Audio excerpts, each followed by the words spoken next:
A hungry group pours precious grain into a stone pit and refuses to eat it. That grain could become food tonight. Instead, they crush it, soak it, heat it, and leave it sitting while everyone waits. If the mixture fails, hard-earned calories are gone. You are standing beside the fire. Smoke stings your eyes. A body lies nearby, prepared for burial. Around you, people watch the thick liquid beginning to change. At first glance, it looks absurd. Why would people living in a harsh prehistoric world waste valuable food just to make alcohol? Why risk hunger for a drink? But that explanation is too modern and far too simple, because this scene may represent one of the earliest known brewing events in human history, created by people who were not yet full-time farmers. And it raises a much stranger question. Did humans make alcohol for pleasure, for survival, or because it helped hold communities together? The first human to consume alcohol probably did not invent it at all. Long before brewing existed, yeast already covered the natural world. Whenever ripe fruit was damaged, its sugars could begin fermenting. The result was ethanol, the same type of alcohol found in beer and wine today, although usually in much smaller and less predictable amounts. Imagine fruit scattered beneath a tree. Some pieces are fresh. Others are soft, split open, and releasing a sweet, sharp smell. Animals eat them. Eventually humans do the same. No recipe was needed. Unfortunately, archaeology cannot tell us when this first happened. Fruit rots. Wooden containers disappear. A brief encounter with fermented food leaves almost no trace behind. There is no stone tool labeled the first alcohol, so we cannot know the exact year, place, or even species of human that first tasted naturally fermented food. But biology makes the idea highly plausible. Other primates consume fruit containing ethanol, and humans share a deep evolutionary history with fruit-eating apes. Fermentation existed long before anyone understood microbes or chemistry. This gives us our first answer. Humans probably encountered alcohol accidentally, perhaps extremely far back in our evolutionary past. But accidentally eating fermented fruit is not the same thing as brewing. The real turning point came when humans learned how to make the strange transformation happen again. Deliberate fermentation is surprisingly difficult. A group first needs a source of sugar or starch. Fruit and honey already contain sugars, but grains store much of their energy as starch. Yeast cannot easily use starch until it has been broken down into simpler sugars.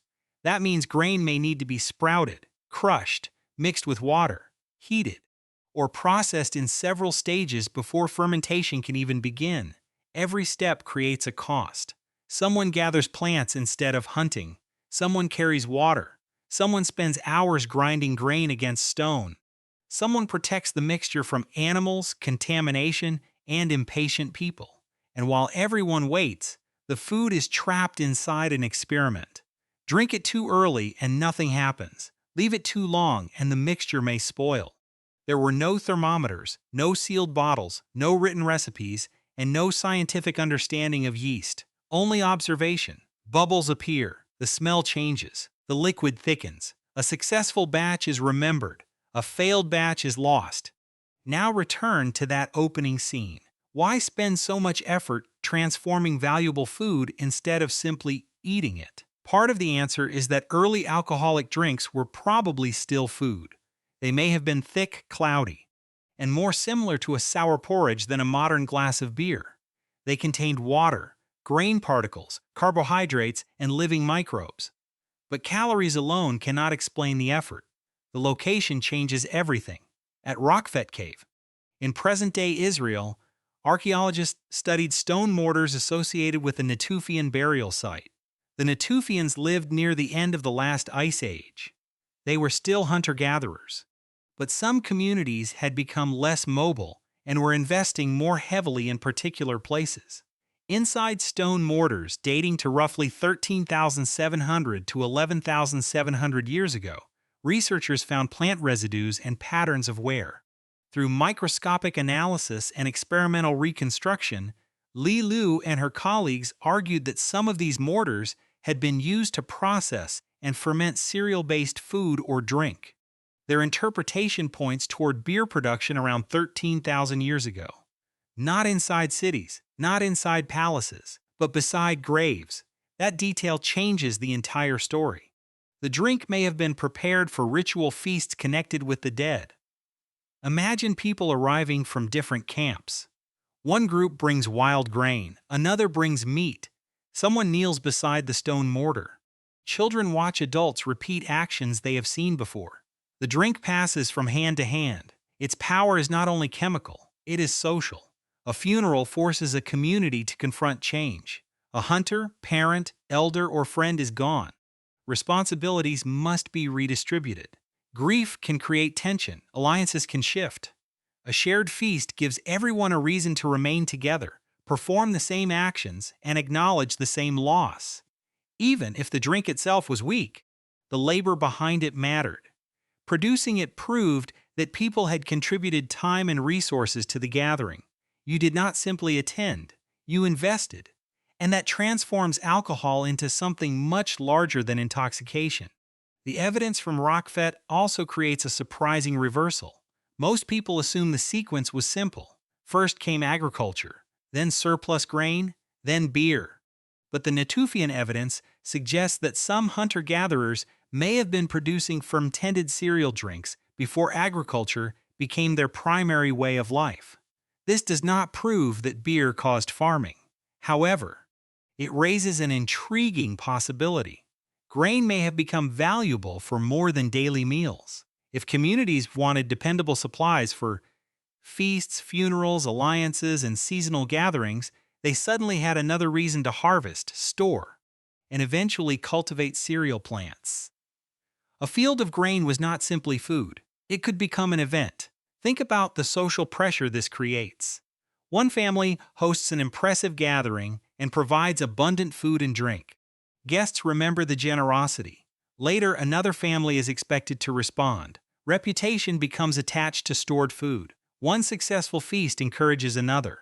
Repeated feasts reward planning, storage, tools, and knowledge passed between generations. Alcohol was probably not the sole engine behind agriculture, but it may have been one of many forces that made grain increasingly important. And once humans learned to control fermentation, they did not stop with one rough cereal drink. They began creating recipes. Thousands of years after Raqefet Cave, pottery from Jiahu in northern China preserved another remarkable piece of evidence.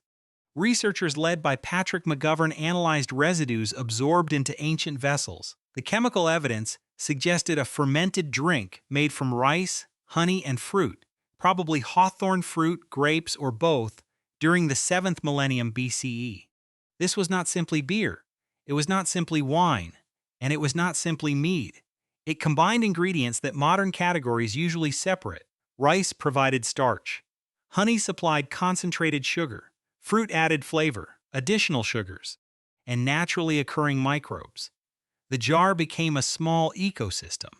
The people making this drink did not understand chemistry in modern terms, but they understood a sequence of actions that worked. That knowledge would have been valuable. A person who knew which fruits to collect, how long to wait, which vessel to use, and how to recognize a spoiled batch possessed a skill that others wanted. Brewing knowledge could create prestige, responsibility, and perhaps even secrecy. One person hunts well. Another remembers distant water sources. Another knows how to transform ordinary plants into a drink reserved for important moments. Different skills help hold communities together. By this point, alcohol was no longer an accidental discovery beneath a fruit tree.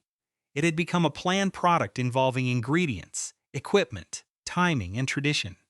However, an important caution remains. The earliest evidence is not necessarily the first event. Archaeologists still debate how confidently we can identify ancient brewing. David Item challenged the interpretation of the Raqefet evidence, arguing that the mortars and residues do not necessarily prove beer production. Li Lu and her colleagues responded that the combined evidence from starch damage, plant remains, use wear patterns, archaeological context, and experimental reconstruction supports their interpretation. This debate matters. Stone mortars can process many different foods. Damaged starch can result from multiple activities. A burial site does not automatically prove ritual brewing.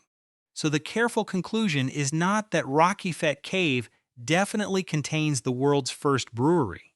Instead, it currently provides some of the earliest known evidence interpreted as deliberate serial fermentation. And even if future discoveries push brewing further into the past, the larger lesson remains unchanged. Hunter-gatherers were deliberately transforming grain through fermentation long before cities and written recipes existed. Alcohol also had costs. Too much impairs judgment, coordination, and health. In a world filled with cliffs, predators, fire, conflict, and dangerous tools, severe intoxication could be deadly. Ancient people did not need modern medicine to notice these consequences. They could see who became aggressive, who fell, who became sick, and who failed to respond to danger.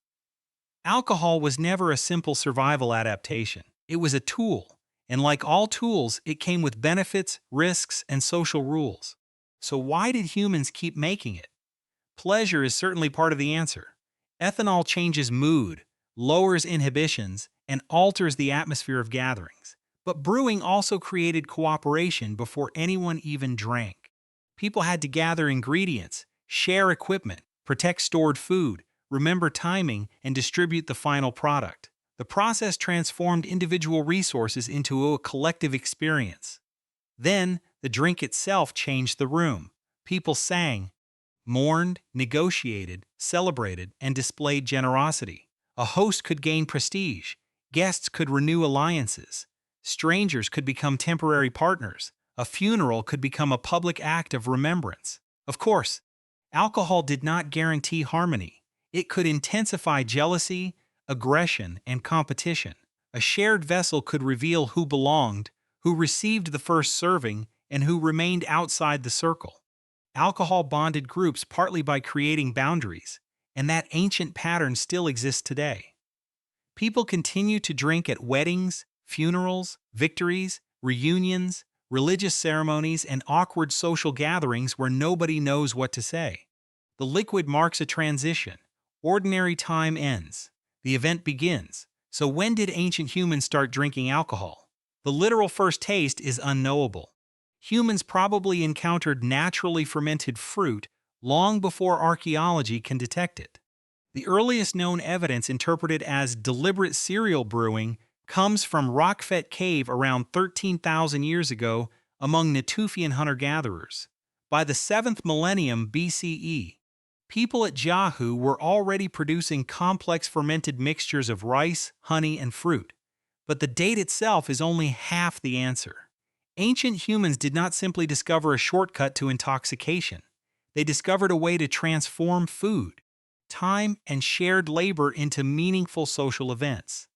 Return one final time to that hungry group beside the grave. They crush grain that could have been eaten immediately.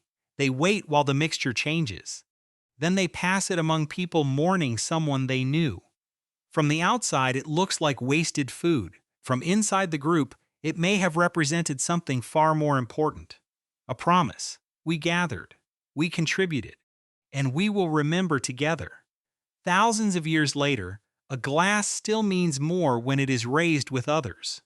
The first drink may not have changed human history because it made people drunk. It may have mattered because it helped turn groups of individuals into communities.